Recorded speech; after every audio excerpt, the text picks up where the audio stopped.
Okay, welcome back. I'm Vince Staley, Executive Director of Media Impact Funders, and I want to welcome you back to our Journalism Funders gathering, where in today's plenary session, we're addressing advancing a culture of equity in newsrooms, and we've got a great panel and moderator for you. This is one of several important, urgent.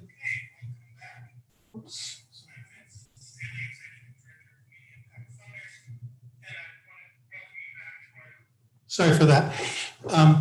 So we've got a great moderator, and this is one of several urgent discussions we're going to be having during the plenaries. The urgency of COVID-19, which we addressed in our opening plenary, as well as tomorrow, our opening plenary is going to be a discussion of disinformation and the elections as well. So today, this afternoon, and tomorrow, the last plenary, are both going to be addressing the racial justice reckoning that we're all so focused on over the last several months. And this afternoon, we're going to be focusing on how we can fix newsrooms. And for that, we have Kayce Ataiyero, who is Managing Director of Communications at the Joyce Foundation, who's going to lead this discussion with us. Before coming to the Joyce Foundation, she had a very illustrious career in both journalism and communications in both media, politics and government before coming to the foundational world. And I can also just add that last week at the board meeting of Media Impact Funders, she was also elected to serve as a member of the board of directors as well. So we're very pleased to welcome Kayce to this discussion. You can turn your video on, and as well to the board of directors of Media Impact Funders. So thank you, and take it away, Kayce. Thank you, Vince. I appreciate it. I'm very happy to be here and honored to be a member of the board. Media Impact Funders is such a great organization and such a great learning community. And we're hoping to add more to folks learning today with what I think will really be a fascinating conversation about how we make America's newsrooms more equitable and inclusive. And we all know that women and people of color face many challenges and barriers in finding success in America's newsrooms. Newsroom culture is often not the most nurturing environment for women and people of color, lacking in supports and opportunities for professional development and advancement that they need to thrive.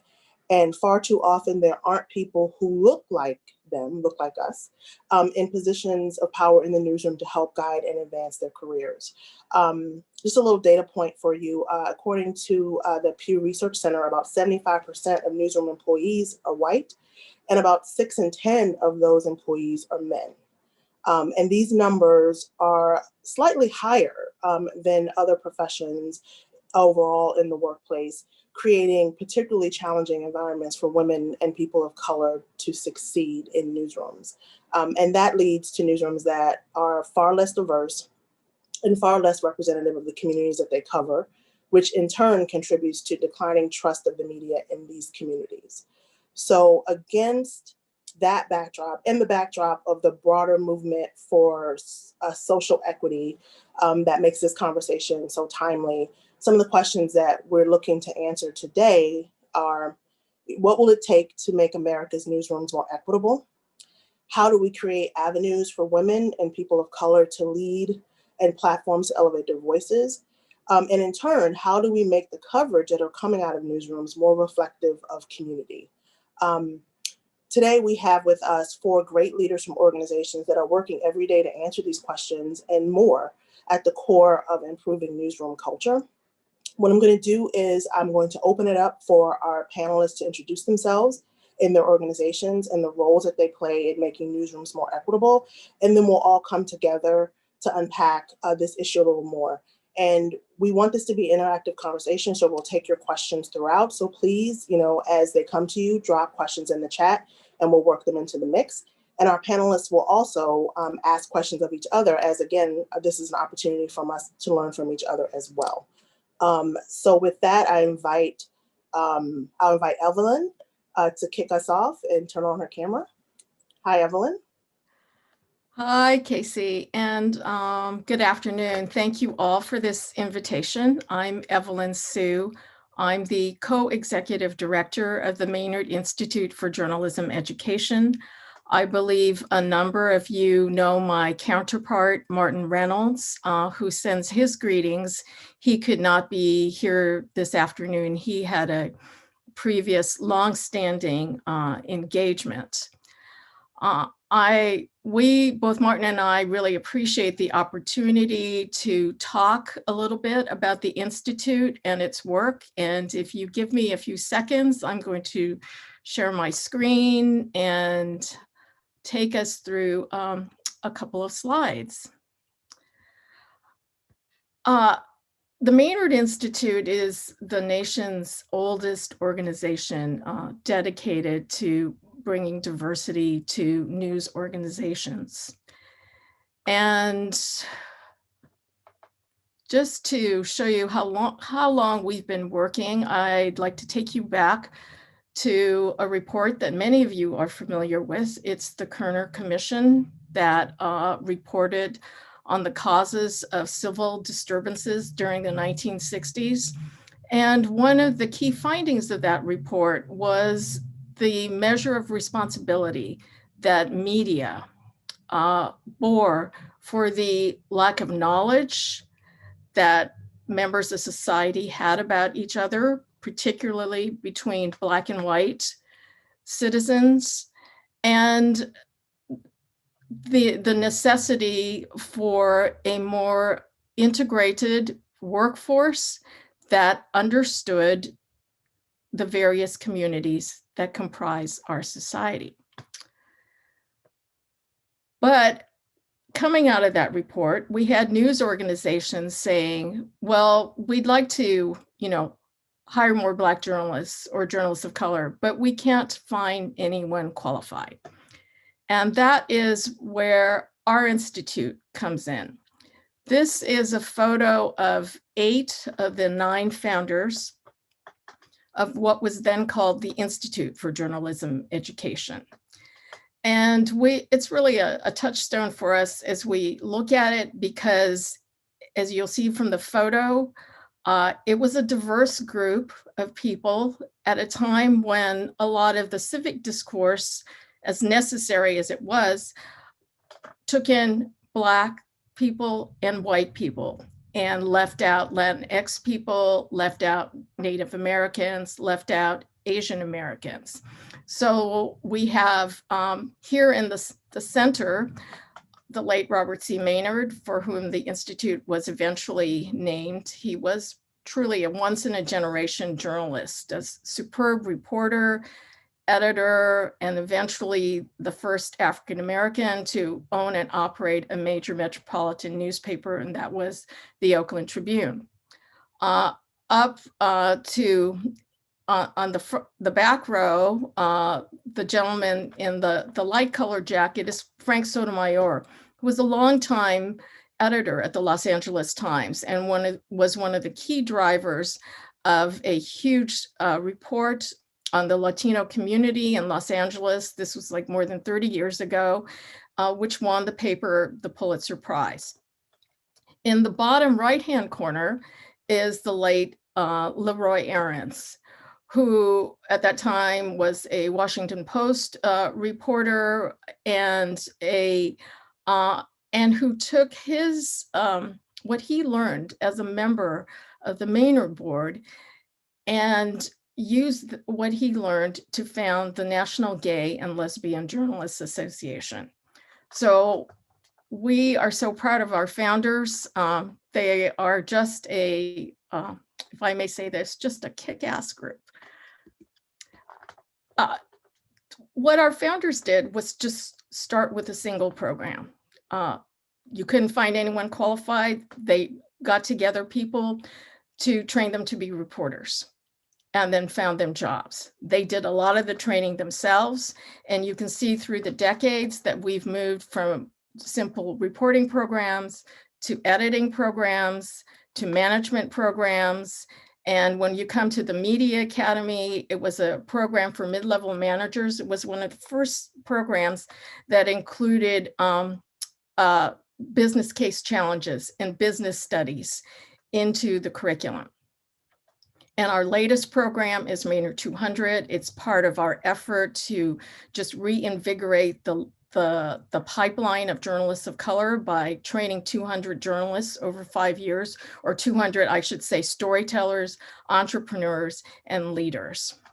And so as we look at our programs, we're very proud that we were ahead of the curve, that while we were training reporters, we thought to train editors and move up the management chain. And out of our programs, there have been Pulitzer Prize winners, publishers, top editors, and corporate executives. What undergirds all of our training is our fault lines framework. And this was a framework that was developed by Bob Maynard when he was trying to really look at, what are the differences that define us in society?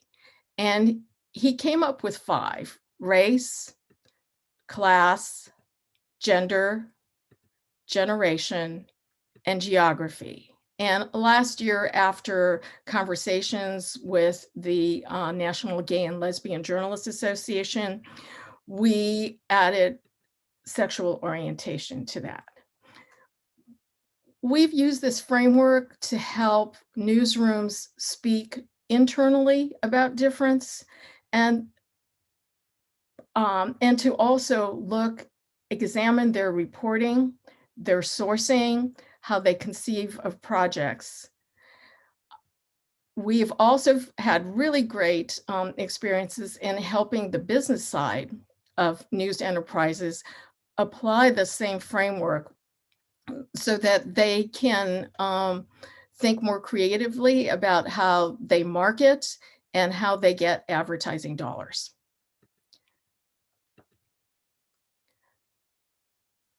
It's just been a tremendous tool for journalists, and it's become its own language, we're proud to say, in a lot of newsrooms. These are some of our clients just in recent years that have, for whom we've done, in some cases, multiple trainings.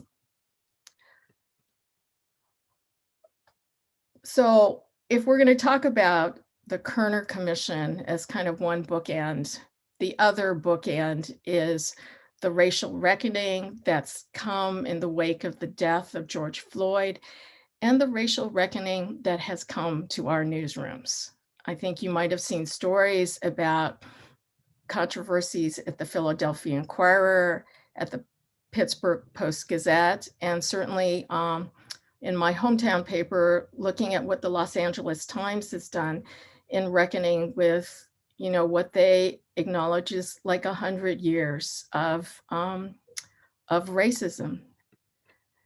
And these are some of the stories that they've run. In the lower right-hand corner, there's a photo and of the team that led the reporting on the Latino community in Los Angeles. 2 of those editors were associated with the Maynard Institute, and 2 of the reporters were graduates of our program. And as part of this, the overall reckoning, the Institute itself has been examining how we do our work. We have certainly over the years advocated strongly for diversity, equity, and inclusion, but we have started thinking about how we can be a driver of systemic change. And this brings us to Vision 25, which was announced just last week at the convention of the Online News Association. It's a partnership between ONA, the Maynard Institute, and Open News. And it gets its name, Vision 25, from the finding that 25% of a population can drive social change. So if you look at the population of people who are in newsrooms across print, digital, radio, and television, that's more than 80,000 people. And so if we can get 25% of them working actively on these initiatives, we can change the industry.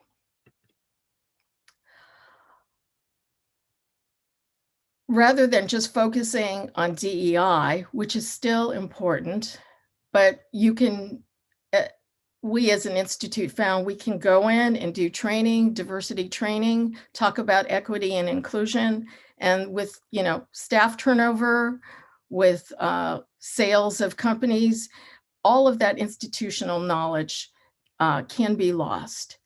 And at the same time, what we're doing in training around DEI was really kind of working around the edges, that what we needed to create and promulgate are institutions that are actively anti-racist and that are actively examining their practices. And we want to create institutions of active belonging. You heard statistics from Pew.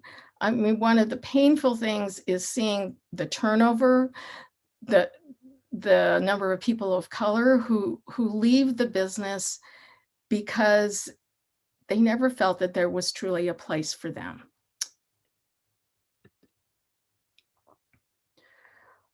We have a couple of principles that we're committed to, and let me just say that we've created this framework, and we've asked for other organizations to come in and be our partners, and we will need support so that we can carry out this work. First principle is accountability and transparency, and we demand accountability and transparency from government, from civic institutions. We must do the same of ourselves. Developing industry standards, policies, and practices. There really isn't a central repository for best practices and for, lessons learned, and that's a huge waste. And so what we hope to do is create that repository so that we can all learn from each other. Training and education so that our leadership and our journalists can actively think about practices that promulgate systemic racism, and community building that supports these journalists. All newsrooms have policies and systems that prop up inequity, and it's time that we did self-examination. And I'll just go with, one example is we are seeing some newsrooms examine how they cover criminal justice. And for so many years, what police spokesmen said was taken as gospel. It was never really questioned, not even recognized that what the spokesmen were basically public relations people for the department, and that there were other viewpoints that needed to be considered. We've seen some newsrooms examine their use of mugshots, mugshots are simply, electronic perp walks. They're designed to humiliate people. And these are people who might not even be charged or might go to trial and be exonerated. And very few organizations follow through on all the cases of the people whose photos they run in order to get clicks. And what we've found with some newsrooms is they've substituted other material. One paper substituted in pictures of local sports teams, kids' sports teams, and they got just as many clicks. But it's an example of how we need to systematically examine what we need to do. And so we hope certainly that all the people on this call will join with us and start off on this journey that we think will benefit newsrooms and ultimately benefit our society. We want to work with top leadership they need to provide the impetus and the vision. We want to work with the regular workforce because that's where the processes will be executed. And we want partners, as many partners as possible, because everyone has something to offer. And I know my time is up. I just want to leave you with this one thought from Bob Maynard. He said this many decades ago, but it is still fitting and it's still really something that we live by. Thank you so much for your time. Thanks, Evelyn. We're going to now hear from Tracy. And just give me a minute to stop by. Yes. Okay.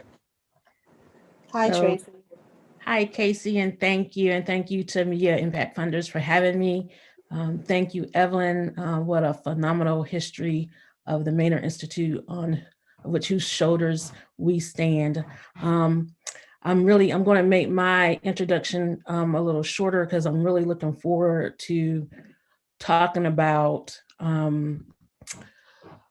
this reckoning. I'm not quite sure that we are experiencing a reckoning. I think we've seen some murmurs and a couple of changes, but you don't really have a reckoning until cultures change. As I was about to say, I'm Tracy Powell. I lead the Racial Equity and Journalism Fund at Borealis Philanthropy. The fund was launched over a year ago. We released our first grants in March of this year, just in time for the census and for the election. But what we did not anticipate is COVID-19. We released $2.4 million to 19 news organizations, 16 of them fully funded, meaning they received over $170,000, $180,000 in grant money. In addition to grant funding, we also provide the grant partners with capacity building and technical assistance that can range in anything from one-on-one coaching to support around technology. Why, you may ask, communities of color or news organizations led by people of color. First, we saw that of the millions and millions of dollars going into nonprofit journalism, less than 7% went to news organizations led by and for people of color. We wanted to address that funding gap.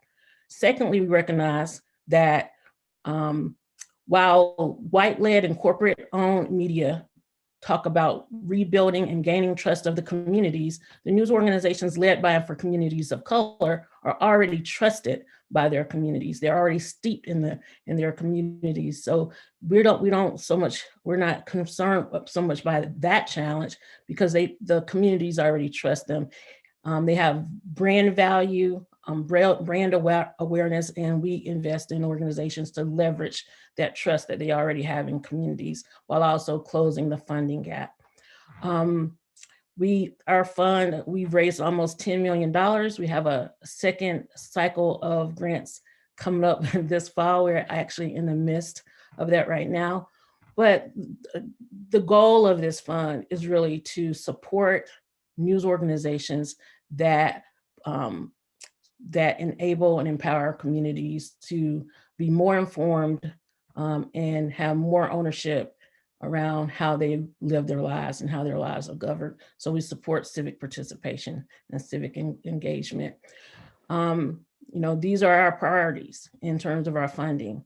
We expressly say that we invest in news organizations led by Black, Indigenous, and other people of color. We say that expressly because those are the communities that have been actively ignored for so long by white-led and corporate media. And now we recognize that these same communities have been ignored and now they are actively ignoring white-led and corporate media. And that feeds into that lack of trust loop that I just talked about. We provide general operating support. We don't tell our news organizations how to spend their money. We trust them to know best what they need to do to become more sustainable. And they also can count on us again to provide that capacity building support and technical assistance. But all of our grants are gen ops, not programmatic money. We understand that to create the sustainability, programmatic money is not the way to go. It has to be general operating support. We want to increase not only the amount of financial support that goes to these organizations and capacity building support, but also open up other funding networks for these news organizations, because by and large, they are not part of the networks where most foundations and other funders can be found. So we've been able to open up the network, so to speak, so that they have other sources of financial support as well. We are a collaborative fund, meaning we have a number of a number of donor organizations that support the fund. I want to say, give a hearty thank you to all the donors that you see listed on this screen. Again, I wanted this to be short and sweet. We're in the midst of a grant cycle right now. We anticipate releasing another round of funding in March. I want to just say thank you again for having me, and I look forward to the conversation that we're about to have. Great, thanks, Tracy. Now we'll hear from Andrea. Hi, Andrea. Hi, thank you for having me. My name is Andrea Valdez. I'm the editor-in-chief at The 19th. The 19th is a new nonpartisan, nonprofit news organization that is reporting on the intersection of gender, politics, and policy. We launched just this year. We're about, I think, 10 weeks old. What a 10 weeks it has been. Our launch coincided, it was in August, it coincided with the centennial anniversary of the 19th Amendment, which is our namesake. So the reason that the 19th started is that our founder, Emily Ramshaw, our co-founders, Emily Ramshaw and Amanda Zamora, they started to recognize a need for a newsroom that spoke to issues that are important to women and gender diversity and gender equity. We know that women account for 51% of the electorate. We also know that women account for, what is it? I have it all written down here. 24% of Congress, 29% of state legislators. In the media, there's also a gender parity issue. 73% of editors at top US newspapers are men. 66 of the people who write politics and international stories are also men. But women vote in extremely high numbers. Like I said, there's 51% of the electorate. 63% of eligible Black women vote. That's a pretty astounding number. 50% of eligible Latina women vote. These are communities that really are wanting to be engaged in the political process. And so the 19th, our existence is about making the tools and news and information that you need to be an active participant in democracy available to you and to tell stories that are speaking to these constituencies. So, like I said, we launched, our namesake is the 19th Amendment. It was the centennial anniversary. That's why we launched. But I really want to stop and pause. If you looked at any of our branding materials, or if you looked at our website, we're the 19th with an asterisk. And I really want to stop and talk about the asterisk a little, because I think it's super important. For us, the asterisk was a way for us to acknowledge the fact that when the 19th Amendment passed, it really left a lot of people out of the process to have access to the ballot box. A lot of Black women and Black people in general just did not have access to the ballot box until the Voting Rights Act, like 50 years later. A lot of Latina women did not have access to the ballot box because of poll taxes or literacy tests. And so the asterisk is an acknowledgement that there's still unfinished business when it comes to having access to the ballot box. In fact, there's statistics that several 100,000 transgender Americans, they don't have access to the ballot box because they don't have the right identifying paperwork to go and vote. So this is all something that we're reporting on. It's important for us to talk about topics that we think are speaking to gender parity, gender equity, gender diversity, that I think are topics that all Americans are particularly concerned with, like the economy, healthcare, but we know that there's certain things that disproportionately impact women. For example, so we launched here in this pandemic, right? What a time to launch a newsroom, which I'm happy to talk about that later. But we launched during the pandemic, and I'll just tell a quick story. You know, when we started in January. The pandemic really, I mean, that's when we had a soft launch just to announce who we were and what we were doing, and we were going to launch our website in August. And then, as we all know, in March, the pandemic really started to hit America, and that's when the WHO and the country began to recognize that there was a pandemic and we needed to go on various lockdowns across the country. So we, like a lot of other companies, thought, what do we do right now? Do we launch? Is this a terrible idea? And you know what? It became really clear really quickly that what is happening right now is really underscoring the mission of the 19th. Women are being disproportionately impacted by the pandemic in nearly every way except for fatality rates. More women have lost their jobs than basically any other constituency in America. We're going through America's first female recession. The unemployment rate for Black and Latina women is high double digits, as far as 18%, 20%, I think, at the height for Latina women. This is all underscoring. Oh, and I didn't even mention there's childcare. I'm sure there's a lot of parents here who are feeling like the strain of virtual learning, care your children, all of those things. Like I said, they've really underscored our mission. And so we really do think that right now is a time to tell these stories that's almost more important than ever.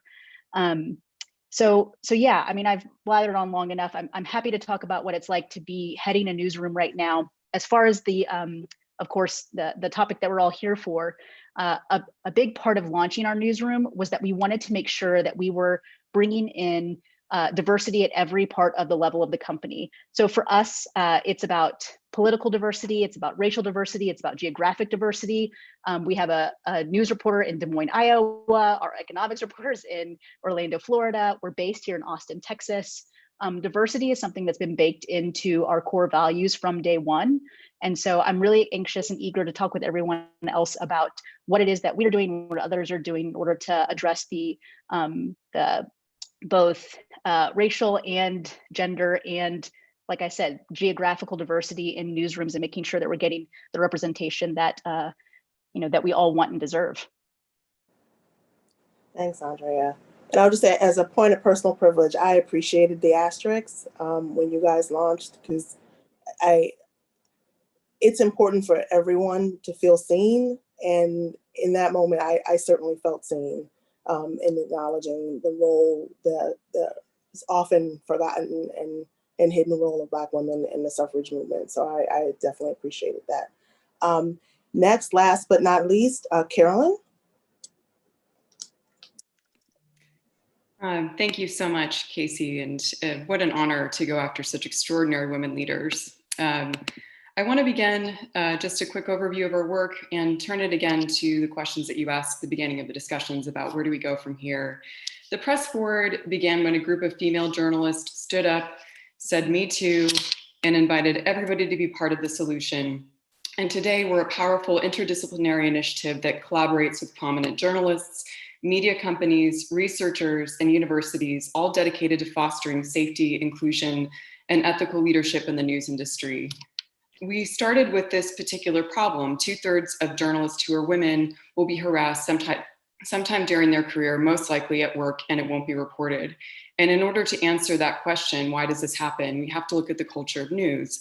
Our work and research over the past 3 years found that harassment occurs in environments with incivility, disrespect, and inequality. And specifically, what makes newsrooms such the perfect storm and a paradox with these notable harassment scandals, which has rocked every single large news organization that you can read about, is that really comes down to the fact that the news industry, beginning at the time of journalism school, all the way to the way that they run their newsrooms, is a disproportionate focus on the content over the integrity of the workplace. Specifically, there's a pervasive culture of incivility, inequality, and disrespect. There's external pressures and disruptions to the business model and political polarization.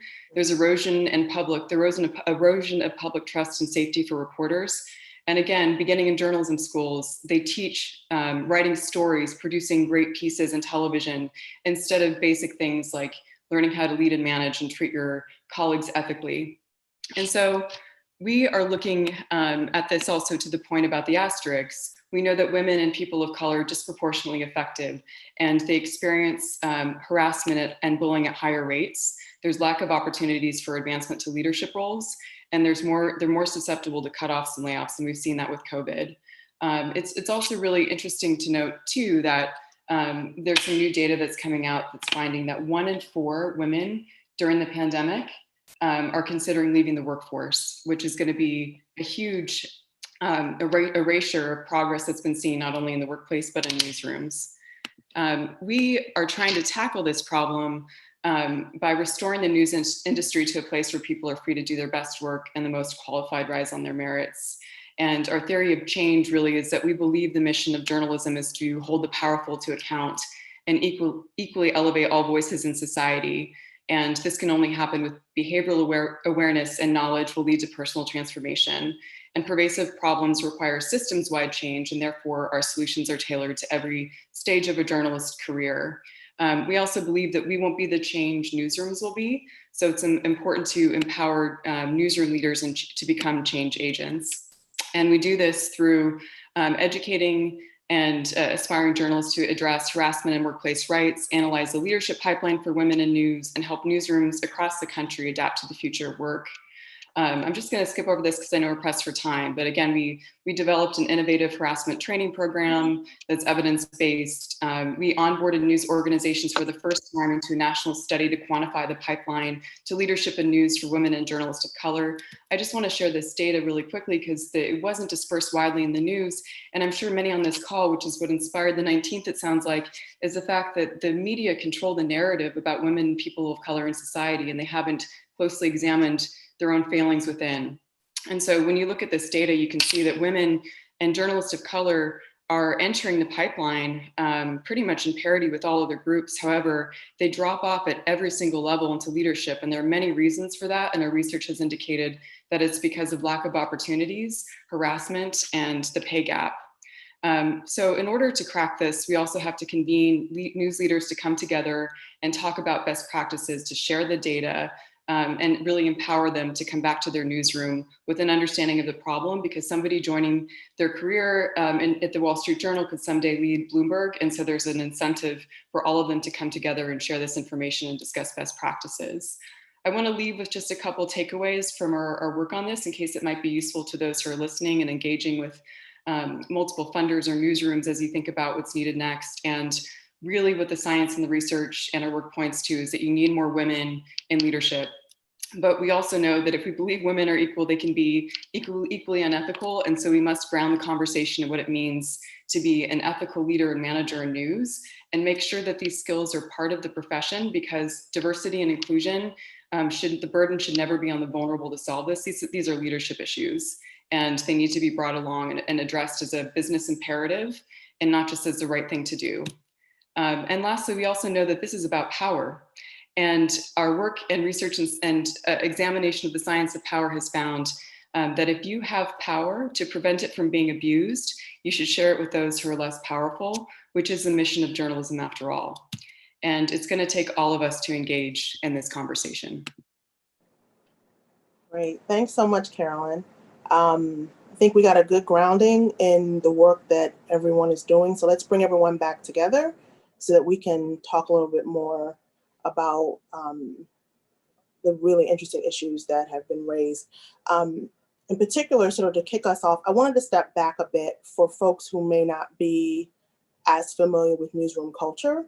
What are some of the key issues inherent in newsroom culture that are presenting challenges for women and people of color?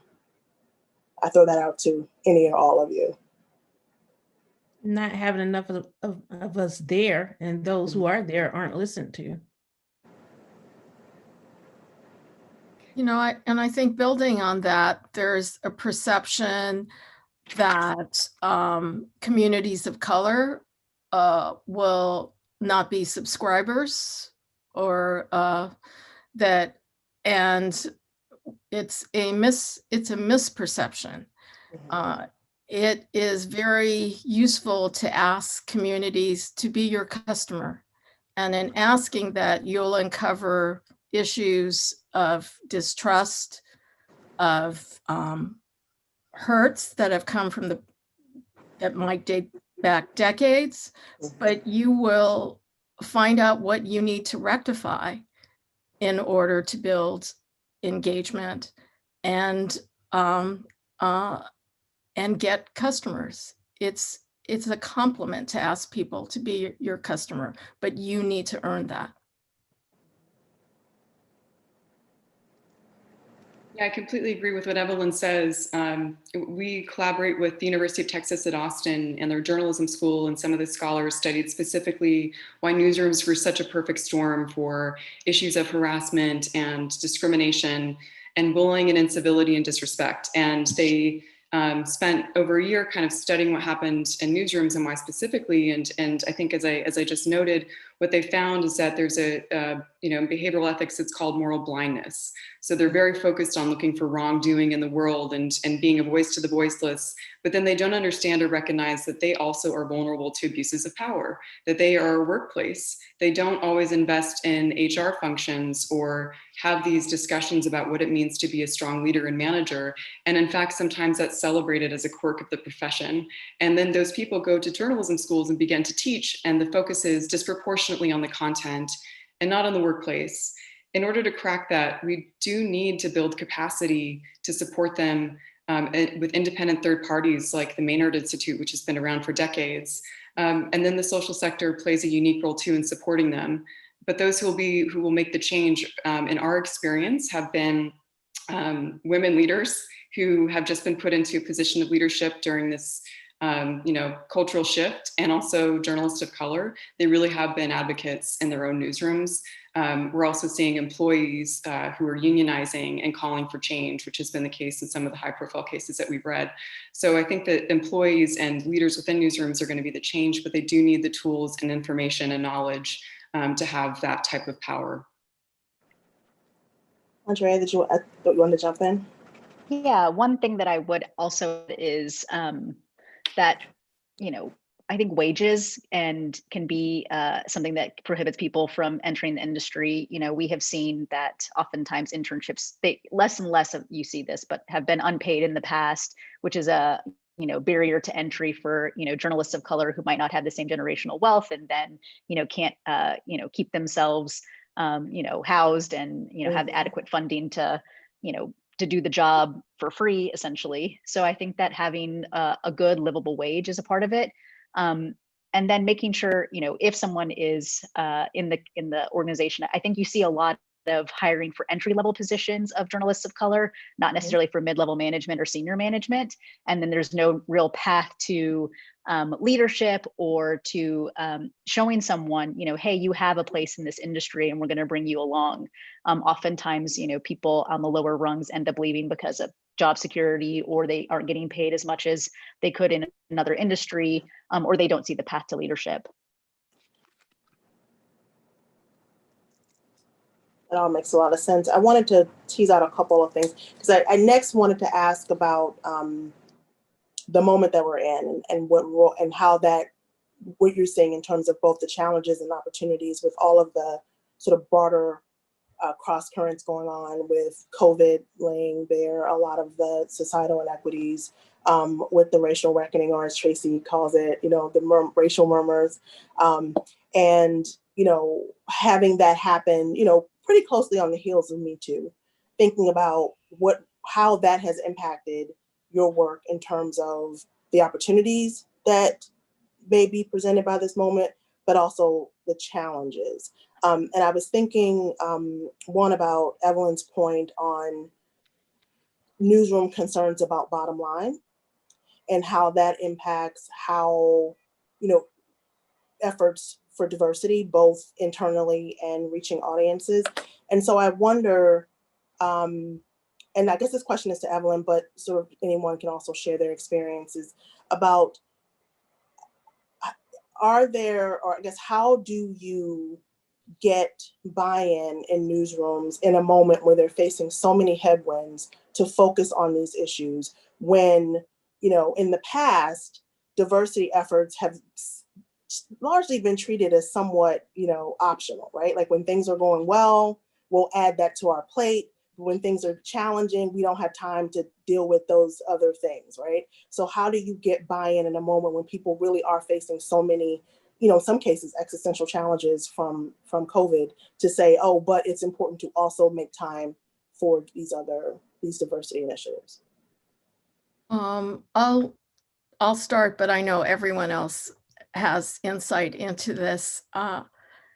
Yes, it was diversity for many years was seen as a nice to have. It was the first thing that dropped during the recession. And the same thing for training, which buttressed, supported a lot of these efforts. All we can say about this this moment is that it shows that diversity has to be interwoven. I mean, if that's the primary lesson of everything, the sacrifices and the pain and suffering of so many, that it just has to be interwoven. And our obligation as leaders of these organizations is to work to sustain it. And that's through what we do, through training, through conversation, through example. But in terms of audience, if you look at the changing demographics of this country, we are the audiences of tomorrow. There is no path to success without reaching out to our communities. And if anything, that should be clear at this point. Yeah, I agree with Evelyn that we have to have a sustained discussion. And the challenge, I think, is that the news industry is controlling the narrative. So, for example, the International Women's Media Foundation published a report in 2013 with the statistic that we cited, that 2/3 of women journalists will be harassed, most likely at work, and it won't be reported. Gretchen Carlson's lawsuit was in 2016 against Roger Ailes. And then the Me Too movement happened in 2017. And all of a sudden it was like, wow, our most trusted storytellers ended up being harassers. But the fact is that had been happening for a very long time. It just hadn't been a news story. And so this is what we're up against, and why we do need to have sustained capacity, investment, and support on these issues, especially during moments of crisis. I think right now we're seeing that, again, that 1 in 4 women are planning to leave the workplace in the United States overall, and newsrooms are not excluded from this. And 50% of women, working mothers, senior leaders, and Black women don't feel comfortable talking about their experiences at work. So as a leader, it's a news leader, you can't expect the most vulnerable in your newsroom to come in and talk about what they need. But if you're not getting trained to be a strong leader and manager in newsrooms, you're not going to be able to know how to respond to these moments. And so there has to be sustained commitment to equipping those who are leading our largest newsrooms with these skills to be diverse. And that also means learning from newsrooms like the 19th, which are setting example on how to create inclusive environments for women and talking about those best practices. And I'd love to hear how Andrea is supporting her team during this time, because I think that they're really setting an example for the industry.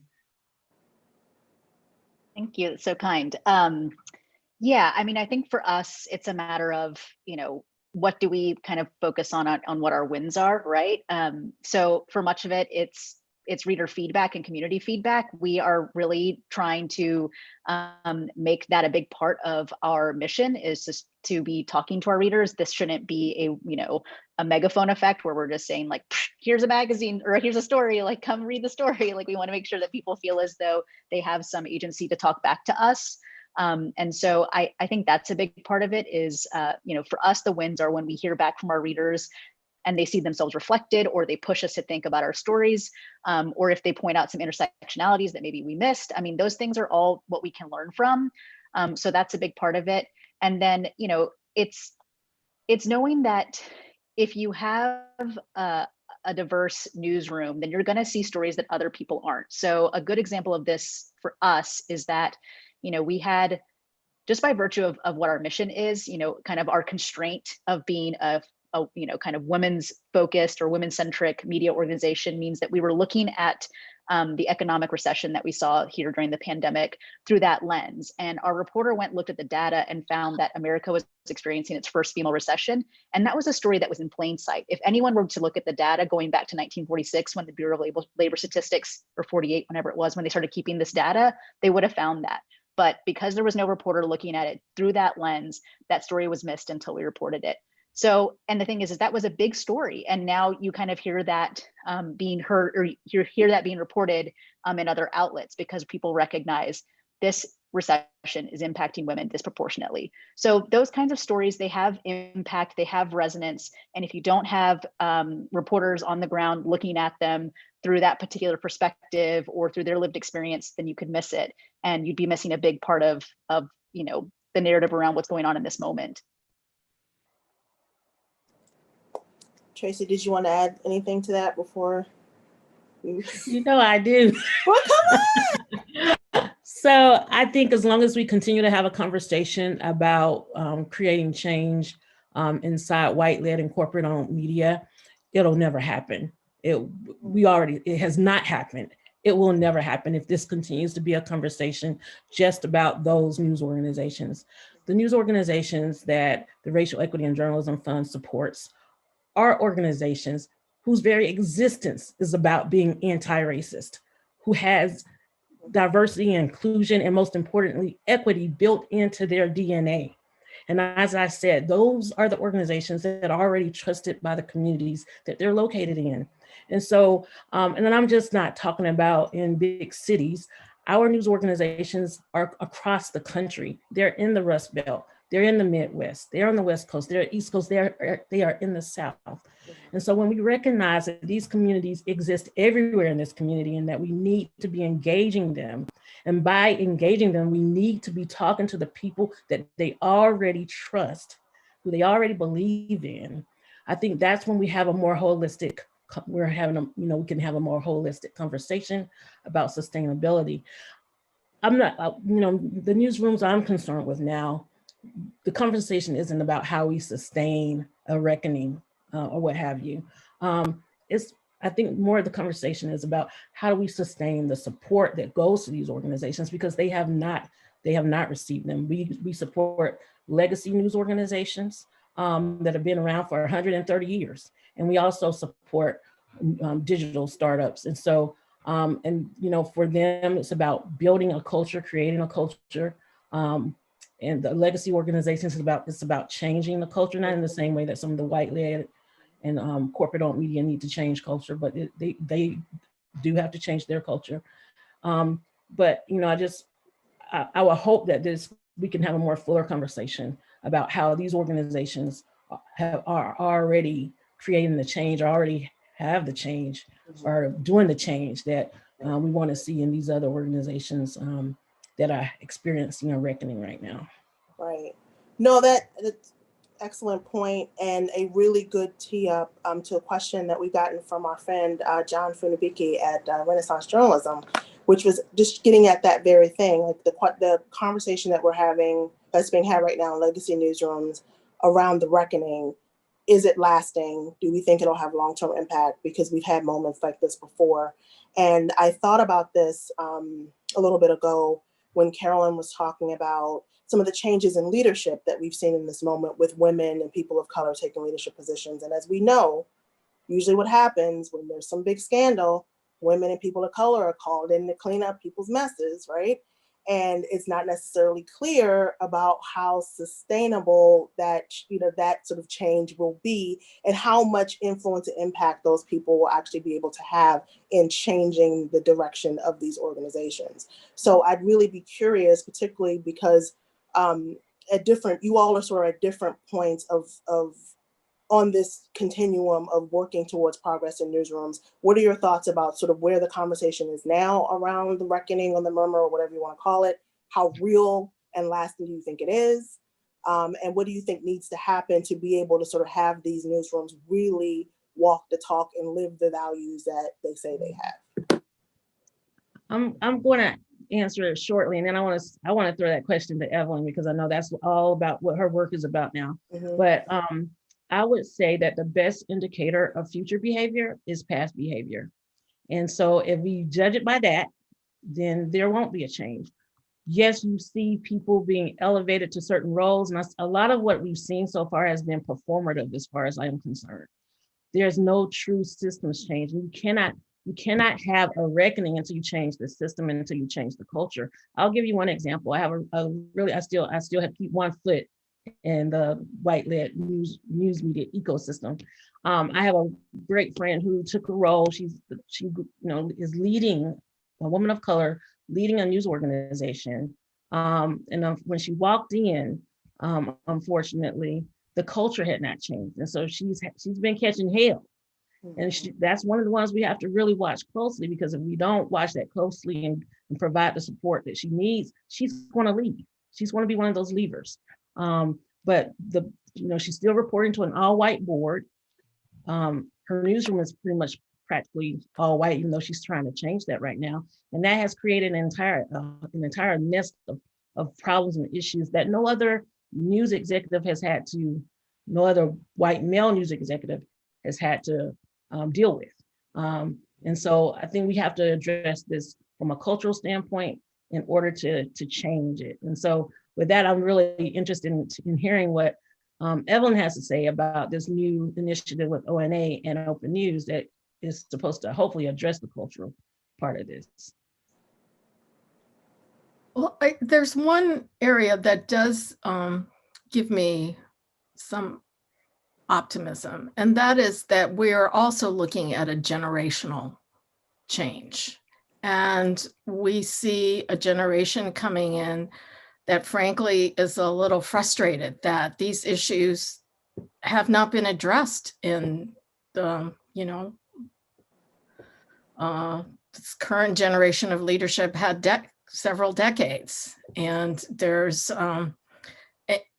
so I think there is certainly that drive coming from a younger generation that is demanding better, that is also somewhat impatient and a little frustrated.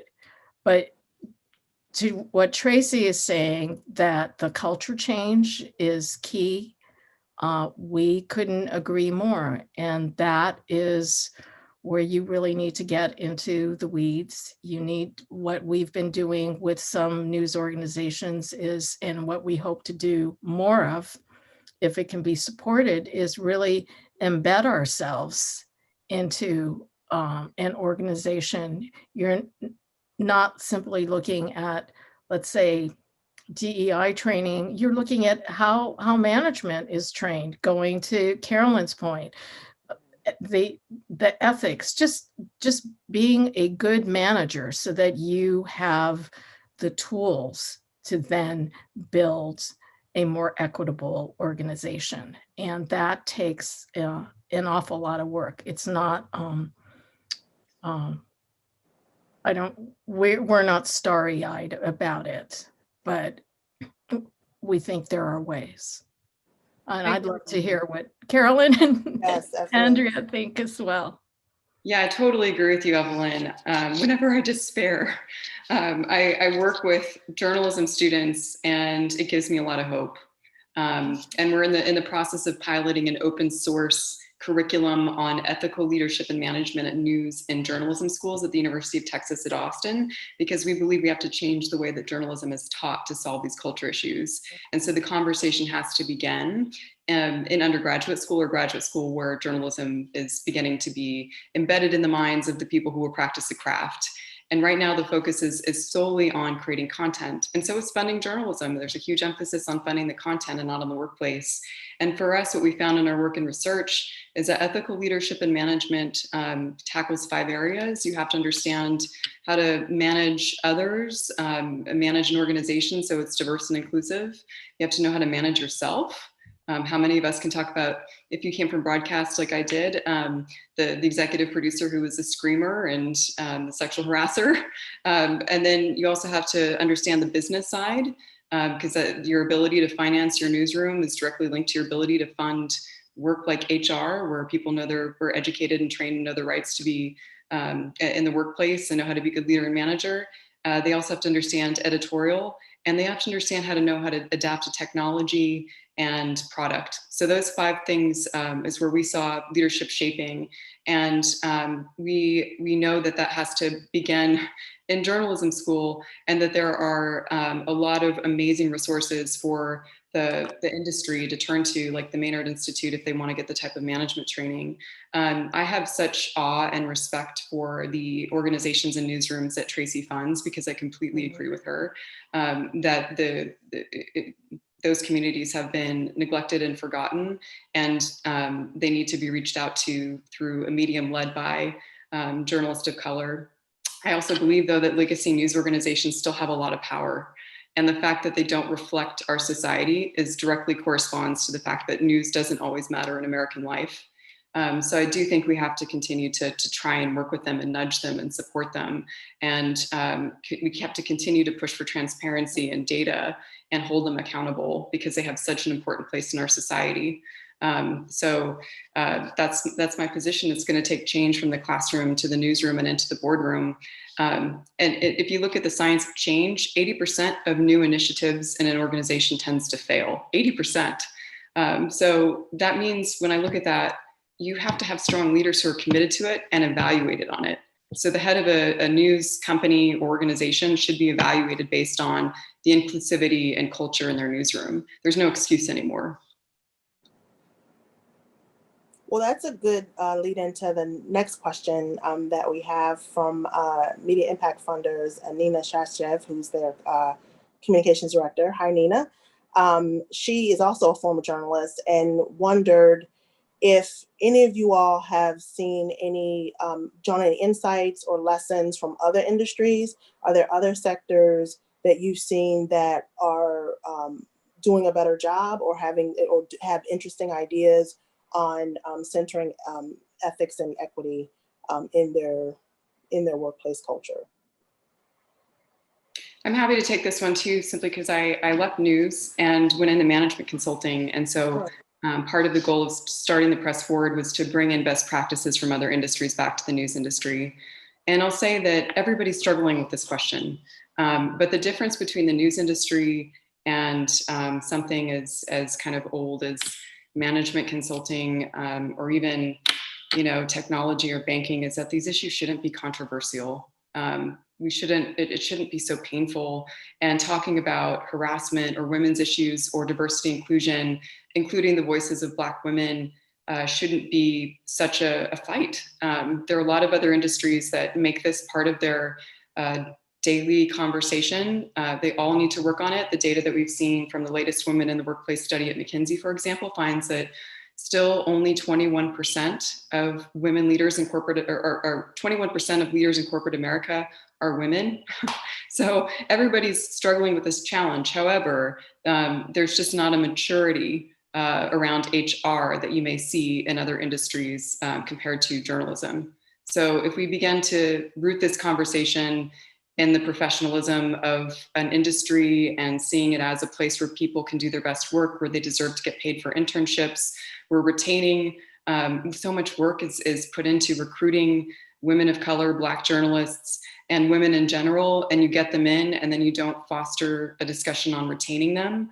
A lot of other industries invest in that from beginning to finish. So hopefully that answers that question, but the key point is that we have to start talking about journalism as a workplace and not just as this magic special sauce industry where stories are created.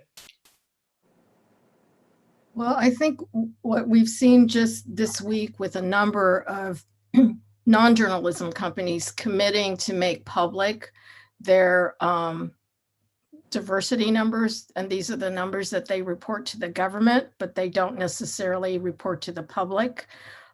There's been longstanding issues with that, including in the news industry and participation in surveys such as the one run by the News Leaders Association. And one of the principles of Vision 25 is that there has to be transparency, because you have to, state where you are and show disclosure metrics. There's no other way around that. You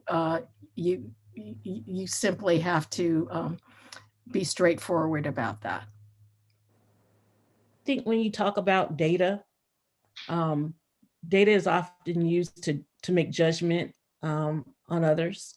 And so that makes it very difficult for news organizations to share data, to share those metrics with the public, because they know that the public will judge them, and they are already embarrassed with good reason. They're embarrassed to disclose how few journalists of color and women journalists they have in the organization, let alone in the management ranks. And so if there is a way to create a judgment-free zone for them to release this data, I think, perhaps we should think about how that could be done. But that's just what I've seen. That's the major hurdle. Yeah, you're absolutely right, Tracy. And we onboard national news organizations into a study annually now in partnership with McKinsey to look at the pipeline to leadership for women and journalists of color. And our approach is that they onboard anonymously. And then we bring industry leaders together in a room and have an off-the-record conversation to talk about the data, whether or not they participated in the study or not. Because going back to Nina's questions about what other industries do, the most innovative industries talk about their problems, and we can't solve what we can't see. So I think, we just have to understand what the trends are and what the problems are, and equip the news industry with professional tools so that they can fix it. But then also, again, hold them accountable and make it a leadership issue, and the burden shouldn't be on the most vulnerable to keep solving this. Definitely. And I just wanted to make a note in the chat. We had a shout out to Farasha Day and others who have been working to pressure news outlets to share their diversity data. Applause for her and all of you really who have been really pushing accountability. I think that's one of the big ironies in this continuing conversation is that newsrooms have not always been willing to hold themselves as accountable as they hold others. So I think that just pushing that accountability home and the need to be able to have tangible metrics in order to measure progress, I think is very important. I wanted to ask about, I had this question and Lisa Denner also has it, so I will ask it now, but I will preface it by saying that we talked a lot about some of the work that's already being done by you and by your organizations and by some others. What are some other ideas that you've heard in the space that you think are interesting complements to what you do, or just you think are worth noting? And then sort of on the, I guess, other side of the coin of that is, what can funders do to support this work overall, to support overall DEI work, particularly for, as Lisa asked, for-profit news organizations, but also in general, like what are some of the other ideas out there that excite you, that make you feel like, we're all moving in the right direction? And then what can funders do to just sort of support the whole ecosystem of folks who are working to drive equity in newsrooms? Just quickly, culture change is intensive. It's very hard work, and it does need financial support. Some of what I've seen that I've been excited about, quite frankly, is a lot of the collaborations that I've witnessed or been a part of. One of the, I guess, brightest examples I've seen is the partnership or the collaboration between ProPublica, a nonprofit newsroom, and MLK 50, which is a for-profit newsroom that services primarily African Americans in the city of Memphis. Total, in the interest of transparency, MLK 50 is one of our grant partners, but ProPublica, this white-led news organization, did not have the entree into the smaller city of Memphis, especially not with the communities of color. So they partnered with MLK 50. They produced high-impact journalism about the debt collection activities of the biggest hospital in Memphis. And so, as a result of that reporting, $11.9 million in debt was erased for poor and working class citizens of that city. And they also just recently raised the minimum wage of some of their own hospital workers who were on those debt collection lists. And so that's the result of a collaboration that produced some very, very powerful results. And it would, I can imagine if we saw more of that kind of that collaboration, kind of real change that could take place. We would be fulfilling the mission, the very mission of journalism, if we had more of those collaborations. And so what funders can do, I think, is ensuring that that kind of collaborative activity is supported, not only with their dollars, but just truly understanding how you build out a great collaborative type system between these big kind of like powerhouse journalism organizations and then the smaller hyperlocals. So, that's one area that I've seen some movement, some positive movement. Yeah, Tracy, that's brilliant. I agree that the collaboration and new and innovative ideas coming from outside the large newsrooms that have had challenges per se, and trying to look at ways to bring innovative ideas to them might be one way to foster change. I think another is just to continue the discussion around funding workplace and work professional development and not just the content. We know that in this space for a long time, I'm inspired by the work of the International Women's Media Foundation and the fact that they've been at this for 30 years. They constantly run into the need to fund, the story and small pieces instead of supporting the individuals over the lifetime of their career. So professional development and workplace issues deserve just as much attention, so that those who are making the news feel also supported. Andrea? Yeah, the only thing I would add is to kind of piggyback on what Carolyn was saying is I think that making sure that there's paths to leadership and a commitment to diversifying the business side of things as well. I think that we're seeing the newsrooms themselves are being diversified, but possibly less on the other side of the business part of itself, making sure that you have journalists in color that are in audience, that are looking for audience in different places, that you have journalists that you have people of color in marketing, and thinking about, how is it you're presenting? What's the language you're talking about your company?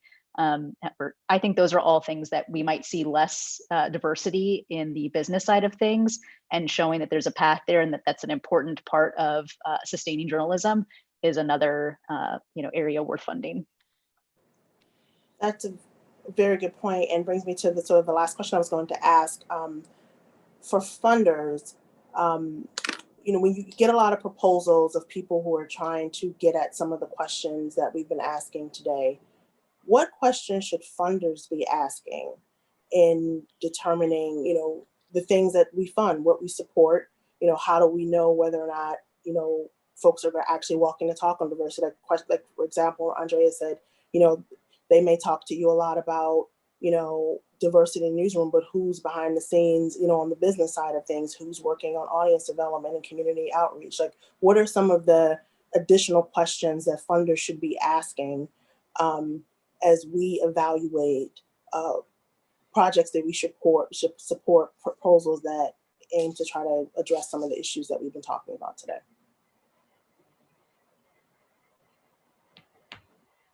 Some criteria that might be helpful is the diversity of the leadership team that's trying to solve the problem. I think that's it should be in place for every consideration. And then, are the solutions evidence-based? Are there case studies that demonstrate the impact of those initiatives? And what we also, doing this work every day, I think what we struggle with is getting our stories told. Because as I mentioned, the media control the narratives about what needs to change. And so it's a catch-22. We can't always show our impact without getting coverage of how we've been impactful.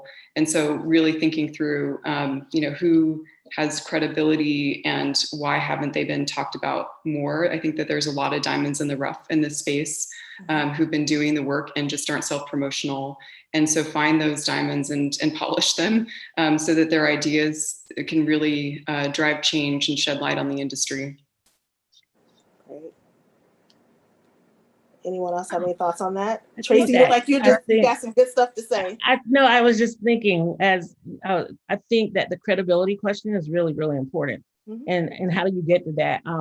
You not only do you assess the staff leadership, but you also assess the board leadership if there's a board, and make sure that there's some diversity represented there.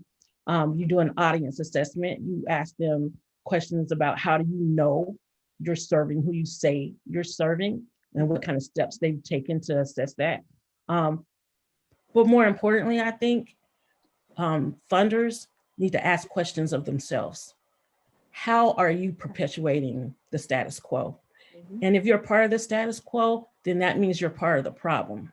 And so you have to find a solution. You have to ask questions of yourself as a funder, so that we don't continue. We might think, that we're trying to do better.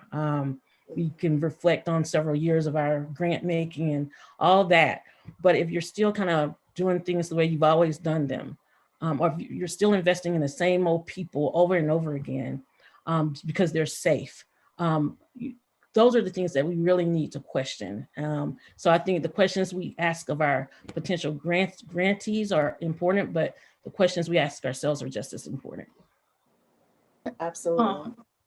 Just to, in support of what Tracy said, I think it's important that funders make sure that they're applying their criteria across the board in an even-handed manner.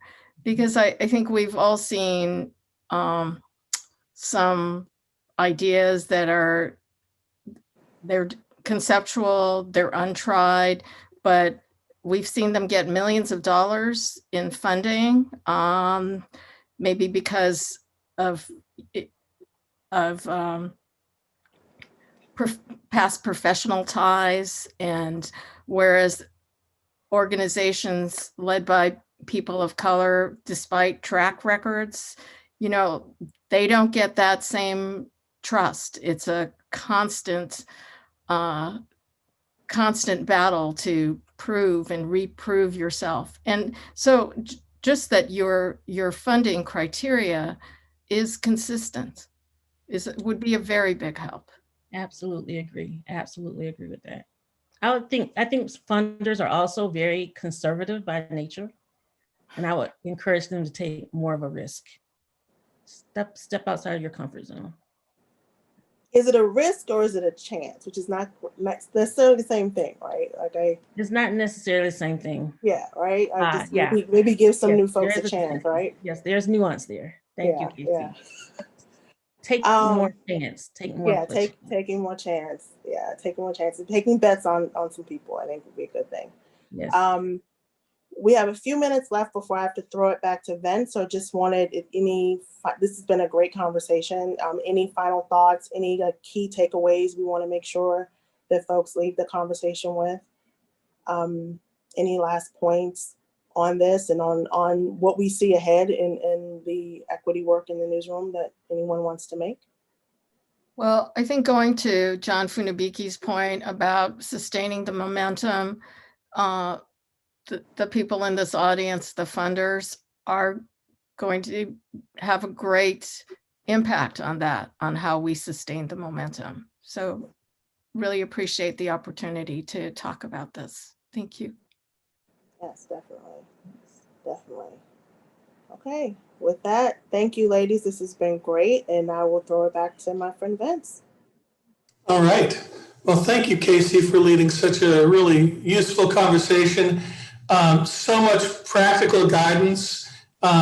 It's important for us, I think, to understand that there are resources available to be applied to these practical ideas.